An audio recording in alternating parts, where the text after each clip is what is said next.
बिस्मिल्लाहिर्रहमानिर्रहीम। अस्सलामु अलैकुम वरहमतुल्लाहि वबरकातुहू। आज हम सीखेंगे सूरह कुरैश मुकम्मल तजवीद के साथ इंशाअल्लाह।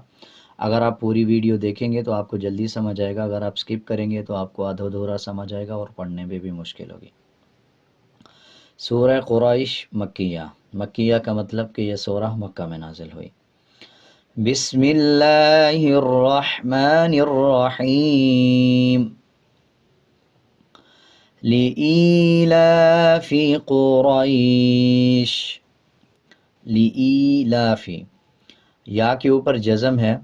जज़म का मतलब होता है कि जब किसी अल्फाज के ऊपर जज़म आ जाए उस अल्फाज को पिछले अल्फाज के साथ मिला के पढ़ा जाए। इसी तरह अलिफ के नीचे ज़ेर है, जब अलिफ के ऊपर या नीचे कुछ आ जाए तो अलिफ हमज़ा में बदल जाता है। अब इसी तरह इसको पढ़ेंगे हमज़ा या ज़ेर ई, और जब या के ऊपर जज़म आ रहा हो उससे पहले वाले अल्फाज के नीचे ज़ेर आ जाए तब ये हरूफ मद्दा बन जाता है, इसको 1 सेकंड लंबा किया जाएगा। इसी तरह लाम के ऊपर खड़ा ज़बर है। खड़ा ज़बर का मतलब है जब किसी अल्फाज के ऊपर खड़ा ज़बर आ जाए उस अल्फाज को 1 सेकंड लंबा किया जाए।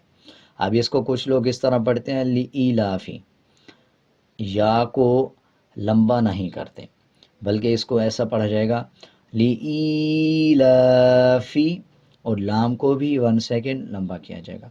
इसी तरह आगे देखिए, कौफ को मोटा पढ़ा जाएगा, ये मोटा कौफ है। रा के ऊपर जब ज़बर आ जाए या पेश आ जाए तो रा को पुर यानी मोटा पढ़ा जाता है। इसी तरह या को रा के साथ मिलाएंगे। आगे देखें, शीन के नीचे 2 ज़ेर हैं। जब वक़फ़ करेंगे यानी आयत कंप्लीट करेंगे तो दोनों ज़ेर को साइलेंट कर देंगे और शीन की आवाज़ को आधा पढ़ा जाएगा, कुरैश पढ़ा जाएगा। और जब वक़फ़ नहीं करेंगे तो पढ़ेंगे कुरैशिन।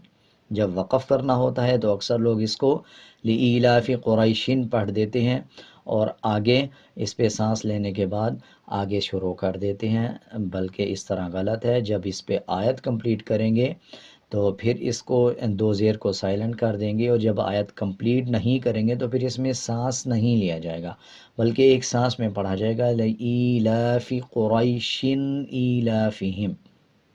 उम्मीद है आपको अच्छी तरह समझ आ गया होगा। अगली आयत सीखते हैं। ईलाफिहिम रिहलतश्शिता। ईलाफिहिम, अलिफ के नीचे खड़ा ज़ेर है। खड़ा ज़ेर का मतलब होता है जब किसी अल्फाज के नीचे खड़ा ज़ेर आ जाए तो उस अल्फाज को 1 सेकंड लंबा करके पढ़ा जाए। इसी तरह लाम के ऊपर खड़ा ज़बर है। खड़ा ज़बर का भी मतलब होता है 1 सेकंड लंबा करके पढ़ा जाए। आगे देखिए, रॉ के नीचे ज़ेर है। जब रॉ के नीचे ज़ेर आ जाए तब रॉ को बरीक पढ़ा जाता है, रिह पढ़ेंगे। आगे देखिए, हा बरीक है। अक्सर लोग बरीक हा को मोटा पढ़ देते हैं। जब आप बरीक हा को मोटा पढ़ेंगे तो इस तरह अल्फाज गलत हो जाएगा। रेहला पढ़ने की बजाय रेहला पढ़ देते हैं। आपने इसको पूरे ध्यान से सुनना है। रेहला तशीता पढ़ा जाएगा। आगे देखें, ता के ऊपर ज़बर है और शीन के ऊपर शद है। शद का मतलब है जब किसी अल्फाज के ऊपर शद आ जाए उस अल्फाज को पिछले अल्फाज के साथ मिला के पढ़ा जाए, मजबूती के साथ अदा किया जाए। अब इसी तरह शीन के ऊपर शद है, शीन को ता के साथ मिला के पढ़ा जाएगा, और शीन से पहले लाम और अलिफ है, इसको साइलेंट कर देंगे। आगे देखें, ता के बाद अलिफ है। अलिफ के ऊपर मद है, ये बड़ा मद होता है, इसको 5 सेकंड लंबा किया जाएगा और ये वाजिब होता है। अक्सर लोग इसको पढ़ते हुए बड़ा मद छोड़ देते हैं, रिहलतश्शिताई वस्सैफ पढ़ देते हैं, बल्कि इस तरह गलत है। इसको खींच के पढ़ा जाएगा 5 सेकंड, रिहलतश्शिताई वस्सैफ। इसी तरह आगे देखें, स्वाद के ऊपर शद है।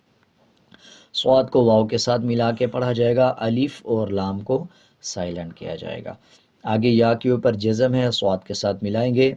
फ़ा के नीचे ज़ेर है, जब वक़फ़ करेंगे तो फ़ा का ज़ेर साइलेंट कर देंगे और फ़ा की आवाज़ को आधा पढ़ा जाएगा, जैसे ईलाफिहिम रिहलतश्शिताई वस्सैफ। उम्मीद है आपको अच्छी तरह समझ आ गया होगा। अगर आपको कुछ समझ नहीं आया तो आप कमेंट सेक्शन में पूछ सकते हैं।